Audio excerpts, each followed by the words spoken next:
Big news in the tech world again. A federal court has actually ruled that Google maintained illegal monopolies. This time it's in the digital ad tech industry. That's right. The U.S. District Court for the Eastern District of Virginia, specifically. And the finding was pretty clear. Google stifled competition. Which, of course, ends up harming website publishers, advertisers, even consumers, right? Exactly. And, this isn't the first time recently. It's actually the second time in less than a year a federal judge has called Google an abusive monopolist. Wow, second time. I remember the last one was about its search engine, wasn't it? Correct. This particular case, though, the ad tech one, was brought by the Department of Justice. And they weren't alone, I gather. No, they had backup. A bipartisan coalition of 17 state attorneys general, including Washington State's AG. 17 states, okay. And the goal. What were they trying to achieve with this lawsuit? Pretty straightforward, really. They wanted to stop what they saw as Google's anti-competitive conduct in that whole online advertising space. Okay, so let's dig into the specifics. What exactly did the court find Google liable for? Well, the main thing was violating antitrust law. They found Google acquired and, importantly, maintained monopolies in two key areas. Which were? First, publisher ad servers. These are basically the tools that online publishers, websites, use to manage and sell their ad space. Right, the things that actually put the ads on the page? Kind of, yeah. And second, ad exchanges. Think of these like marketplaces where the buying and selling of that ad space happens in real-time auctions. Got it. So controlling the tools and the marketplace. Precisely. And the court didn't stop there. It also found Google liable for unlawfully tying those two things together. Its publisher ad server and its ad exchange. Tying them together, what does that mean in practice? It essentially forces publishers who use their server to also use their exchange, limiting choice and, competition. Ah, I see. And the overall conclusion from the court? The court concluded that these actions, these anti-competitive policies, they harmed competition, they harmed Google's own customers, and ultimately, they harmed us, the internet users. How so? Through what mechanism? By reducing quality and increasing prices in these ad tech markets. Okay, so the government's argument was basically that Google got so big, its market power let it control pretty much everything in online ad sales. Yeah, it was the core of it, yes. Yeah. That Google could dictate terms across the board. And the result of that alleged control? Well, according to the DOJ in the states, it meant higher fees for advertisers wanting to place ads. Makes sense. If there's less competition, you can charge more. And on the flip side, lower payments going back to the publishers, the websites hosting those ads. So the middleman, in this case Google, takes a bigger slice of the pie. Essentially, yes. And the argument goes further, suggesting this has knock-on effects. For consumers and publishers. Right. If websites find it harder to make enough money from advertising because the platform takes too much, then they have to look elsewhere, like subscriptions or paywalls, maybe other ways to monetize. Exactly,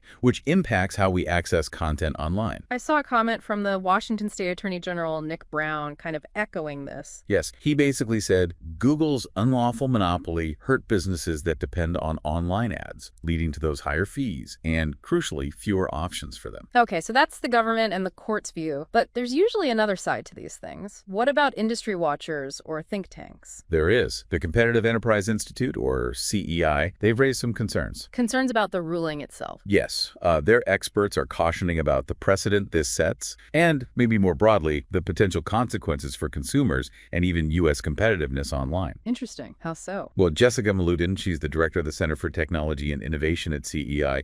She warned about abandoning what's called the consumer welfare standard. The idea that antitrust should primarily focus on whether consumers are harmed, usually through higher prices. Exactly. And she also raised the point that this could end up harming a major U.S. company that's, a key player in the global AI race, risking undermining a competitor.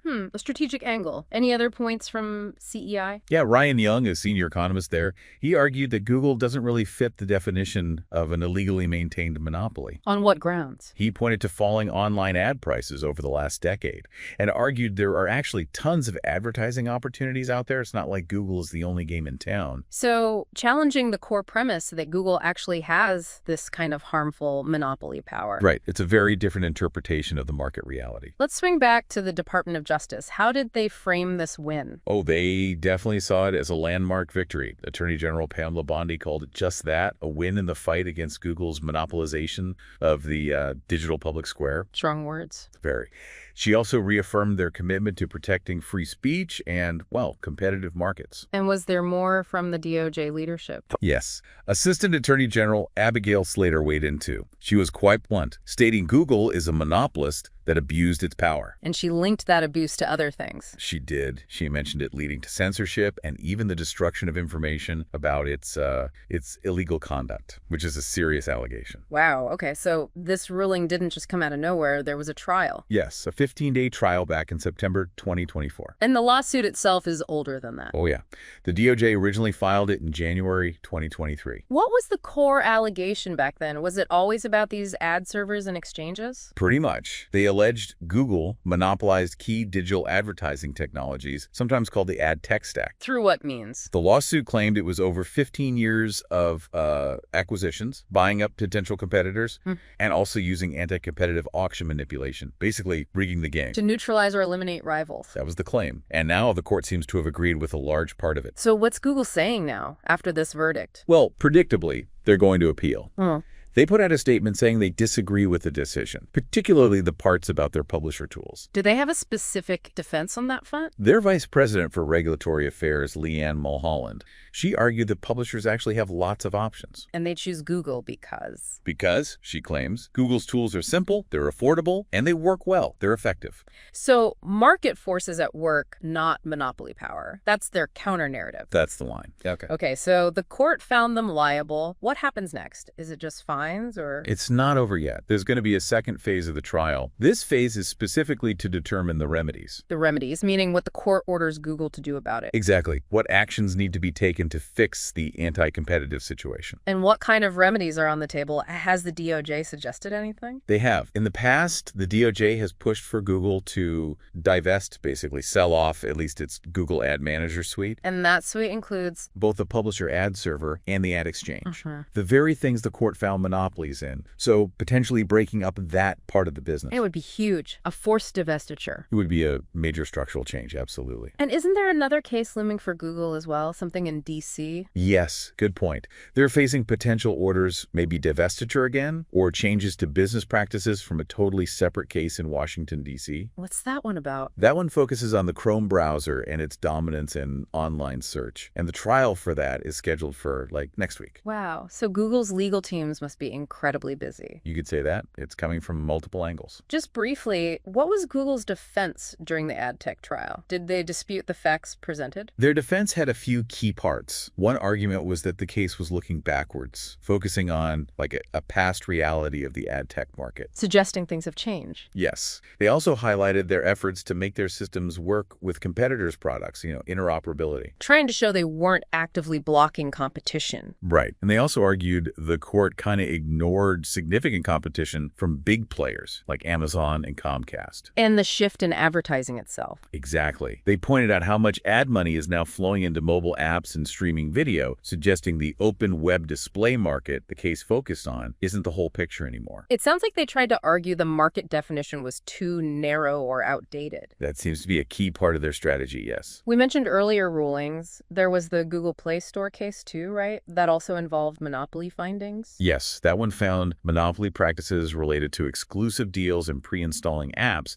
though that ended in a settlement rather than a court-ordered remedy phase like we're seeing here. And a search case we touched on earlier, that one already declared Google a monopolist in search? It did, specifically for internet search queries, although defining that market precisely was apparently quite tricky. So many moving parts. And the remedies for that search case are still pending too. That's right. The remedies phase for the search monopoly case is also scheduled to start pretty soon. Okay, so to sort of wrap this up for now, the bottom line on this latest ruling. The court has found Google liable for illegally maintaining monopolies in two specific markets: publisher ad servers and ad exchanges for open web display ads. And the next big step is figuring out the consequences. Correct. That upcoming phase to determine the remedies. And as we discussed, that could potentially include something as drastic as breaking up parts of Google's massive advertising business. Definitely something we'll need to keep a close eye on. It could reshape a huge part of the internet economy. Absolutely. The implications are potentially enormous. Well, this has been really insightful, breaking down a complex ruling. Thanks for walking us through it. Happy to help clarify. It's certainly a significant significant development. For our listeners, if you found this exploration helpful, please do consider liking and subscribing. It helps us continue bringing these analyses to you. Yeah, stay tuned for updates as these cases progress. We'll be back soon with another look at the forces shaping our world. Thanks for tuning in. Thanks, everyone.